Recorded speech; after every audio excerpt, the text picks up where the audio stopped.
మహాదేవ శ్రీమాత్రే నమః. Welcome to our channel times భక్తి.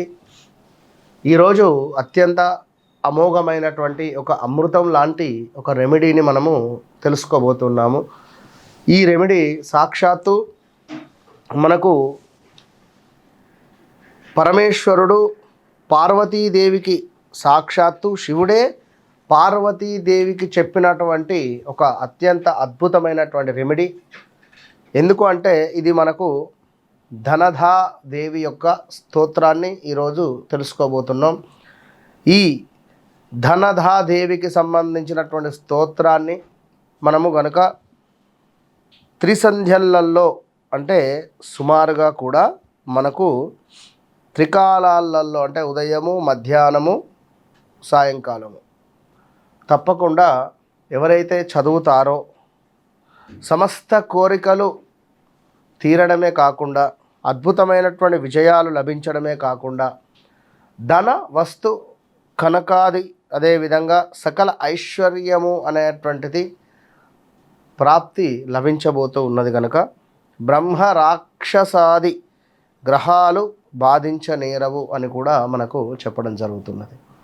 కనుక ఈ ధనధాదేవి స్తోత్రము సాక్షాత్తు మనకు చూసుకున్నట్టయితే త్రికాలమున ఎవరైతే చదువుతారో మరి ఈ వీరికి, ఎందుకంటే ఈ యొక్క కలియుగంలో విశేషమైనటువంటి కోరికలు రిచ్గా ఉండాలని కానీ, అదేవిధంగా కొంత అనారోగ్య సమస్యలు, కొంత మనీ రిలేటెడ్ ఇష్యూస్, ఎవరికో డబ్బులు ఇచ్చాము తిరిగి రావటం లేదు అని అనుకునేటువంటి సందర్భాలు కావచ్చును, లైక్ ఇంకేదైనా కానివ్వండి.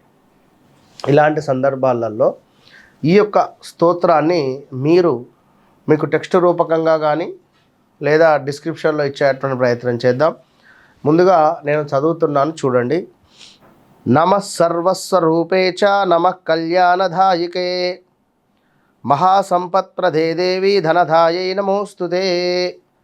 నమః సర్వస్వరూపే చ నమః కళ్యాణదాయికే నమః సర్వస్వరూపే చ నమః కళ్యాణదాయికే నమః సంపత్ప్రదే దేవి ధనదాయై నమోస్తుతే. మహాభోగప్రదే దేవి ధనదాయై ప్రపూరితే సుఖమోక్షప్రదే దేవి ధనదాయై నమోస్తుతే. బ్రహ్మరూపే సదానందే సదానందస్వరూపిణి ధృతసిద్ధిప్రదే దేవి ధనదాయై నమోస్తుతే. ఉద్యతు సూర్యప్రకాశాభే ఉద్యదాదిత్యమండలే శివతత్వం ప్రదే దేవి ధనదాయై నమోస్తుతే. విష్ణురూపే విశ్వమతే విశ్వబాలకకారిణి మహాసత్వగుణేదంతే ధనదాయే నమోస్తుతే.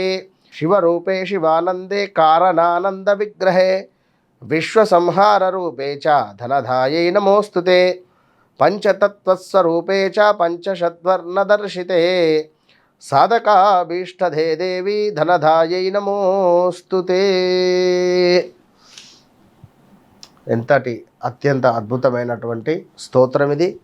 ధనదా దేవి యొక్క స్తోత్రాన్ని ఎవరైతే 3 పూటలలో తప్పకుండా ఉదయము, మధ్యాహ్నము, సాయంకాలము మీరు ఎక్కడైనా ఉండనివ్వండి, మగవారు కానివ్వండి, ఆడవారు కానివ్వండి, స్త్రీమూర్తులు చెప్పులు విడిచి చక్కగా కూడా ఓం నమః శివాయ అని ఒక 11 సార్లు స్మరించుకొని మనస్సులో ఈ ధనదాదేవి యొక్క స్తోత్రాన్ని కనుక చదువుకున్నటువంటి వారికి 43 రోజులు కంటిన్యూగా ఎవరైతే చదువుతారో వారికి వారి జీవితంలో సిరి సంపదలు కానీ, అదేవిధంగా కొంతమేర ఇబ్బంది కలిగించే సందర్భాలు అనేటువంటివి ఉండవు అని చెప్పడం జరుగుతున్నది. కనుక జాతకరీత్యా నడిచే దశ అంతర్దశలు ఎన్నెన్నో ఉంటాయి, రెమెడీస్ కూడా ఎన్నో కూడా ఉంటవి.